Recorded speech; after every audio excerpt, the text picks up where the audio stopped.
ആലപ്പുഴയിൽ നവകേരള യാത്രയ്ക്കിടെ മുൻ മുഖ്യമന്ത്രിയുടെ സുരക്ഷാ ഉദ്യോഗസ്ഥർ യൂത്ത് കോൺഗ്രസ് പ്രവർത്തകരെ മർദ്ദിച്ച സംഭവത്തിൽ ആദ്യ കേസ് ഡയറി തിരുത്തിയതിൽ മൊഴിയെടുക്കാൻ ഒരുങ്ങി SIT. ശ്രീജിത്ത് ഉണ്ട് വിവരങ്ങളുമായി. ശ്രീജിത്ത്, എന്തായാലും മുൻ മുഖ്യമന്ത്രിയുടെ സുരക്ഷാ ഉദ്യോഗസ്ഥർ യൂത്ത് കോൺഗ്രസ് പ്രവർത്തകരെ മർദ്ദിച്ച സംഭവത്തിൽ ഓരോ നടപടികളിലേക്ക് കടക്കുകയാണ്. കഴിഞ്ഞ ദിവസം ഈ 5 ഉദ്യോഗസ്ഥരെയും സസ്പെൻഡ് ചെയ്യുന്ന കാര്യങ്ങൾ ഉണ്ടായിരുന്നു. അതിൽ കൂടുതൽ നടപടിയിലേക്ക് ഒരുങ്ങുമ്പോൾ എന്താണ് ഇനി നീക്കം? ആലപ്പുഴയിലുണ്ടായ രക്ഷാപ്രവർത്തനവുമായി ബന്ധപ്പെട്ട് പ്രതികളായ പോലീസുകാരെ രക്ഷിക്കുന്ന പ്രവർത്തനം നടത്തിയ ADGPക്കെതിരെയാണ് ഇപ്പോൾ അന്വേഷണം ഊർജിതമാക്കിയിരിക്കുന്നത്.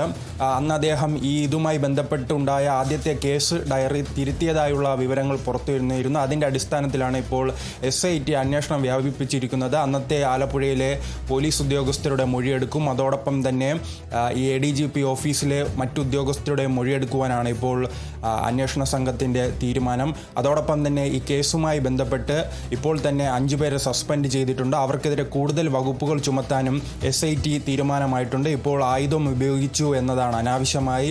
അങ്ങനെ ഒരു ആയുധം ഉപയോഗിക്കാനുള്ള അവകാശം ഈ ഉദ്യോഗസ്ഥർക്കില്ല. പക്ഷേ അത് അവർ ചെയ്തു. അങ്ങനെ കൂടുതൽ വകുപ്പുകൾ, കൃത്യനിർവഹണം അടക്കം വീഴ്ച പറ്റി അത്തരത്തിൽ കൂടുതൽ വകുപ്പുകൾ ചുമത്തി അവർക്കെതിരെയും നടപടി ശക്തമാക്കാനും ഇപ്പോൾ SIT തീരുമാനത്തിലെത്തിയിട്ടുണ്ട്. അതിലേറ്റവും പ്രധാനപ്പെട്ടത് ഈ ADGPയുമായി ബന്ധപ്പെട്ടാണ്.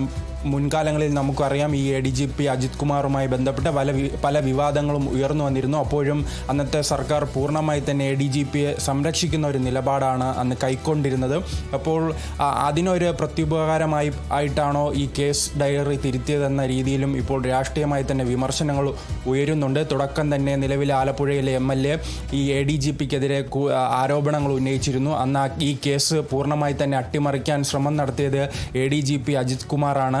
ഈ 5 പ്രതികൾക്കെതിരെ, ഉദ്യോഗസ്ഥർക്കെതിരെ അവരെ സംരക്ഷിക്കുന്ന നിലപാടാണ് തുടക്കം മുതൽ തന്നെ ADGP കൈക്കൊണ്ടതെന്നും അദ്ദേഹം ഈ സർക്കാർ അധികാരത്തിൽ വന്നതിൽ തന്നെ വിമർശനം ഉന്നയിച്ചിരുന്നു. പിന്നീട് ഇതുമായി ബന്ധപ്പെട്ടെല്ലാം ആഭ്യന്തരമന്ത്രി രമേശ് ചെന്നിത്തലയ്ക്ക് പരാതി നൽകുന്ന എല്ലാം സാഹചര്യമുണ്ടായി. ആ പരാതിയുടെ എല്ലാം അടിസ്ഥാനത്തിൽ രൂപീകരിച്ച SIT ആണ് ഇപ്പോൾ അന്വേഷണം നടത്തുന്നത്. ഞാൻ തുടക്കം സൂചിപ്പിച്ചതുപോലെ തന്നെ അന്നത്തെ പ്രധാനപ്പെട്ട ഉദ്യോഗസ്ഥരെയും ആലപ്പുഴയിലെയും അതോടൊപ്പം തന്നെ ADGP ഓഫീസിലെയും ഉദ്യോഗസ്ഥരിൽ നിന്നാണ് മൊഴിയെടുക്കുക.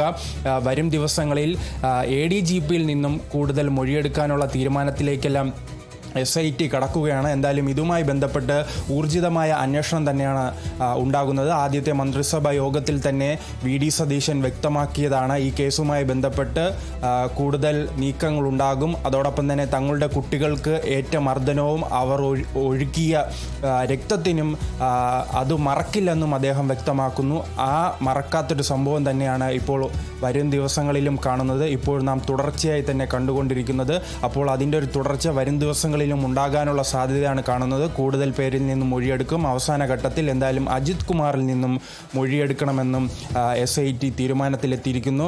യൂത്ത് കോൺഗ്രസ് പ്രവർത്തകരും അതോടൊപ്പം തന്നെ കോൺഗ്രസിൻ്റെ നേതാക്കളും ആവശ്യപ്പെടുന്നത് ശക്തമായ കൃത്യമായൊരു നടപടി തന്നെ അജിത് കുമാറിനെതിരെ ഉണ്ടാകണമെന്നാണ്.